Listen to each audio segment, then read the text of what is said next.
ദോശയുടെയും ഇഡലിയുടെയും കൂടെ കഴിക്കാൻ പറ്റിയതും എളുപ്പത്തിൽ ഉണ്ടാക്കാവുന്നതുമായ തക്കാളി ചമ്മന്തിയാണ്. അതിനായി 2 സവാള, അത്യാവശ്യം വലിയൊരു തക്കാളി നീളത്തിൽ അരിഞ്ഞെടുക്കുക. ഒരു പാനിൽ എണ്ണയൊഴിച്ച് ചൂടാവുമ്പോൾ സവാള വഴറ്റാൻ ഇടുക. സവാള ചെറുതായി ഒന്ന് നിറം മാറി വന്നാൽ ഉപ്പ് ചേർത്ത് കൊടുക്കാം. വീണ്ടും വഴറ്റി ബ്രൗൺ നിറമാകുമ്പോൾ അതിലേക്ക് മഞ്ഞൾപ്പൊടിയും മുളക് പൊടിയും ചേർത്ത് പച്ചമണം മാറുന്നത് വരെ വഴറ്റി കൊടുക്കാം.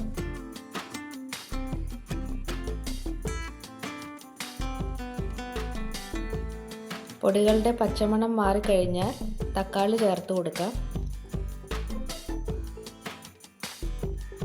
തക്കാളി ഒന്ന് ഇളക്കി യോജിപ്പിച്ച് അതൊരു 2 മിനിറ്റ് മൂടി വെച്ചൊന്ന് വേവിച്ചു കൊടുക്കാം.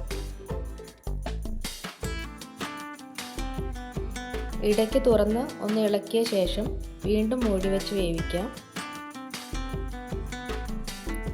ഇപ്പോൾ അതൊരു ചമ്മന്തി പരുവമായിട്ടുണ്ട്. ചെറുതായി ഒന്ന് ചൂടാറിയ ശേഷം അത് മിക്സിയുടെ ജാറിലിട്ട് അല്പം വെള്ളം ഒഴിച്ച് പേസ്റ്റ് പോലെ നമുക്ക് അരച്ചെടുക്കാം.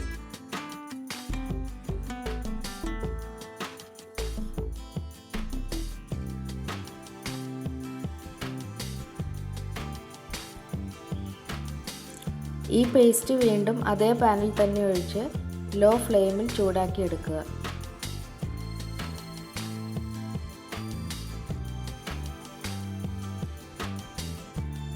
കുറുകിയിരിക്കുന്ന കറിയാണ് വേണ്ടതെങ്കിൽ അല്പം വെള്ളം ഒഴിച്ചാൽ മതി.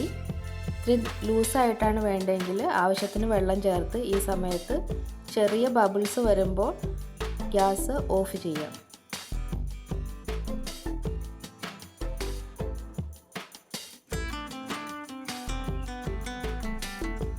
ഇനി കടുക് വറക്കാം.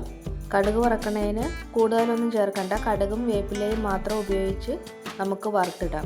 കായപ്പൊടി ചേർക്കാൻ ആഗ്രഹിക്കുന്നവർ ഈ സമയത്ത് ഈ എണ്ണയിലേക്ക് ഇത്തിരി കായപ്പൊടി ഇട്ട് കൊടുത്താൽ മതി.